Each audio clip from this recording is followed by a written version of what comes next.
வாழ்க்கையில் இந்த மனுஷனை கூட படமே பண்ணிடவே கூடாது அப்படின்னு நான் நினச்சேன். அதே நானும் இவரோட படமே பண்ணக்கூடாதுன்னு நினச்சேன். என்னை வந்து எந்த ஃபங்க்ஷனில் கூட சந்திச்சிடக்கூடாதுன்னு நினச்சார் இவர். ஒரு முறை கதை சொல்லலாமான்னு கேட்டாப்புல நான் சொன்னேன் 2 பேருக்கு செட் ஆகாது, வேலை செய்ய வேண்டாம் அப்படின்னு சொன்னேன்.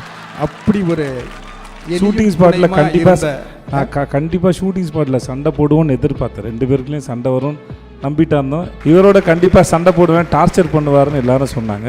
அதே போல் பாபா பாஸ்கருக்கு எனக்கும் ஆகாது. நான் வாங்கினப்போ அந்த ஆள் வந்து ஒரு கடினமாக பேசிட்டாப்புல. நான் ஹீரோ ஃப்ரெண்டு தான், ஹீரோ ஃப்ரெண்டாக இருந்தாலும் என்னை எப்படி ஒருத்தர் அப்படி பேசலான்னு வந்தது. நான் ஹீரோவெல்லாம் நினச்சி கூட பார்க்கல. ஆனால் ஹீரோ வந்ததுக்கப்புறம் இந்த ஆளோட வேலை செய்யக்கூடாது அப்படி தான் இருந்தேன் நான். எனக்கு டான்ஸ் வராது. நானும் வீட்டில் சாரி கேட்டுக்கிறேன். பாபா மாஸ்டர் லண்டனில் ஆடினதுக்கே வீட்டில் பயங்கர சண்டை. இப்போ நான் வீட்டுக்கு போனோன்னா பெரிய சண்டை வரும். காரணம் நீங்கள் தான். நான் ஆடவே மாட்டேன், வாழ்க்கையில் இனிமேல் ஆடக்கூடாதுன்னு நினச்சிக்கிட்டு இருந்தேன். அதை தப்பு பண்ணி விட்டீங்க. ஆமாம். அப்புறம் வந்து இந்த கதையை முடிச்சிடறேன். அப்புறம் கவனில் போல எனக்கு ஆடவே தெரியாது. இருந்தாலும் ஒரு டான்ஸ் மாஸ்டர் மேலே கோவம், அவர் கூட ஆடக்கூடாதுன்னு. அப்புறமா கவன் படம் பண்ணும்போது நினைக்கிறேன், அப்போ ஒரு அசிஸ்டண்ட் நான் பேர் நான் மறந்துட்டேன். அவனை போய்ட்டு உன் பேர் நடான்னு கேட்பேன். அவன் ஏதோ பேர் சொன்னான் தெரில. நீதான்டா பாபா பாஸ்கர்னு சொல்லி அவனை முதுலேயே நான் இதை வைப்பேன். அது ஒரு திருப்தி இருக்கும் அதில் வந்து. அது அவர் முன்னாடி தான் செய்வேன், தனித்தனியாக பண்ணதில்லை. ஆனால் இந்த படம் நான் பண்ணும்போது அந்த ஆள் மேலே ஒரு பெரிய லவ்வே வந்துருச்சு. ரொம்ப எனக்கெல்லாம் இந்த மாதிரிலாம் ஆடலாம் வராது. பேமெண்ட் கொடுத்தா கூட ப்ரொடியூசர் மாதிரி கூட ஆட மாட்டேன் நான். ஆனால் இந்த ஆளோட எனர்ஜி வந்து சரி, வெக்கத்தையும் மானத்தையும் சேட்டுக்களை அடமானம் வச்சுட்டு நானும் ஆடிட்டேன் நான். ஆனால் இன்றைக்கி வந்து செம்ம எனர்ஜி தலைவா. இந்த ஷோ ரொம்ப அழகாகிட்டீங்க. எல்லாருமே சரி, எனக்கு யாரையும் விட்டு வைக்கல. எங்கள் எல்லாரோடையும் ஒர்க் பண்ண பெரிய சந்தோஷம்.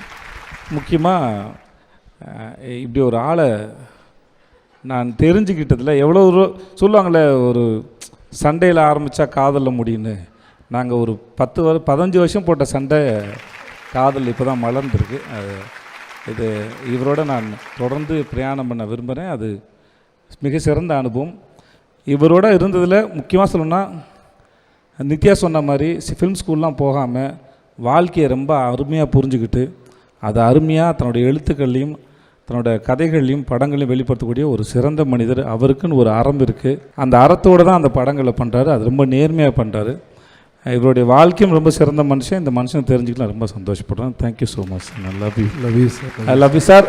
தலைவன் Thalaivi audio launch. Title sponsor let's go holidays travel beyond boundaries. Powered by Lakshmi ceramics. எக்கச்சக்க கலெக்ஷன்ஸ், எல்லாமே ready stock. Prithvi women's innerwears, your perfect partner. Health partner Apollo hospital. Refreshment partner Ananda sweets and snacks. Digital partner Behindwoods. Events and publicity partner ACDC events. Snacks partner Shri Ananda sweets and snacks opens its first store from Coimbatore to Chennai in Mugapere.